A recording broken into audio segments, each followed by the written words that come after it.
Happy Saturday, everyone. It is day 3 of Gen Con, and I had every intention of making a video yesterday for day 2. And tomorrow's day 4. Tomorrow is day 4. I had every intention of making a video yesterday, but Josh and I went to bed at almost 1 a.m. because even GenConline requires you to stay up way too late and requires non-negotiable coffee. So, it is Saturday. We have a fairly busy Saturday schedule. We've got another Pathfinder game, the Pathfinder Special, from 2 to 7. It's my brother Samuel. And it's Samuel. Do you have letters? Yes, I do. I do have letters. Should we show the folks what the letters are? Yes. May the dice grant me the dex to avoid the monsters I can't defeat, Yes. the strength to defeat the monsters I can, and the wisdom to know the difference. From 2 to 7, we have a Pathfinder game. From 8 until 1 a.m., we have the Starfinder game, 1-00, the commencement. So it's going to be another late night. So Mountain Dew, coffee, and other variations on the caffeine theme. We'll be drunk today. A reindeer. It is not a reindeer, because it is not winter. We do not have reindeer in our backyard, I promise. Uh-oh, bubbles are falling into my house. We also got to play a new game with Maggie called Gnomes at Night. I will put a little blurb of it in right about here. This is another game that we got for Maggie in her Gen Con 2020. Gnomes at Night, another Peaceable Kingdom game. So this is how it looks when it is set up. Actually, you can see both sides. So each player is on one side of this map, and the two sides are different. So you see that is this side, and that is that side. So the maps are different. So you say, okay, well, how does this work?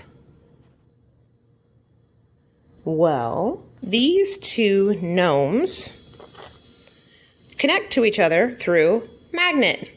So they stay connected even through the board. So one player has the blue gnome and the other player has the red gnome. Now, the interesting thing is, let's say that we're trying to get to the spyglass right there on this gnome's board. Well, that gnome can't get to the spyglass. He only has walls around him. So he, as far as he could go, he could move over here, but that's really as far as he can go. He needs to go down, but he can't.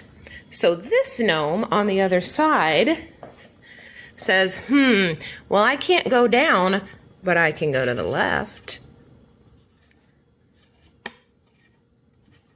Because he has an open spot right here. But look what happened with this gnome when that happened. This gnome got pulled through that wall, and that is allowed. If your buddy pulls you through because they have an open spot, you can go through walls. So then this gnome has a way of getting down here until he gets stuck. Now, what happened to our blue gnome friend? Well, you see how he got pulled through this wall? So now he can go through here and go down. And the whole time the two players should be communicating about where the location of the treasure is that they're trying to find. The idea is that together you're trying to find all of these treasures in a 2.5 minute period. It's pretty hard to do. My husband and I think we got through 11, but I don't know if we did. No, we did not get through all 12. So the red gnome could get as far as there, but he still can't quite get to that spyglass.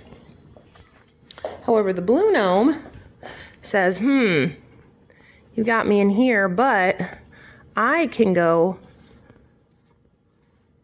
try not to drop the red gnome on the other side. I could go up into here. Does that help you? And I say, you know what? Absolutely, that helps me. He was right on the spyglass. So, and then they would have gotten credit for getting that particular treasure. And the idea that you're trying to get as many as possible in 2.5 minutes, and you do it 3 times, you add up your score in that the 7.5 minutes that you played, those 3 rounds, and you're just trying to score as high as possible. So another cooperative game, very fun. They have more difficult maps. That's the easiest map. And there are several other maps as well. I want to play some of these probably with my husband. My daughter is doing pretty well with it, but we have to remind her. There's another map right there. And then other side. Have to remind her that she's not allowed to go through walls herself. Only if the player on the other side pulls her through. So she has to be reminded of that. But yeah, so really fun game. We played it, oh gracious. I think we played a full game 2 or 3 times last night. Gnomes at night. We are definitely Peaceable Kingdom fans. We even have one more game that we haven't gotten out yet called Count Your Chickens. We will be playing that maybe today, more likely tomorrow. Depends on how much time we have. That is my update for now. I'm sorry it's not more exciting, but we are trying to enjoy being outdoors for a little bit before we go inside and play 10 hours of games today. Hopefully your Gen Con has been fantastic so far. Hopefully you've gotten to learn some things, do some things that you haven't done otherwise. Hopefully you've gotten some sleep, but hopefully you kind of have those late nights that still make you feel like, yeah, this is really Gen Con.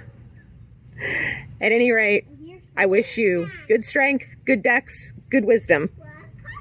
Be safe, be well, and game on. This is Dr. Deb of the Established Facts.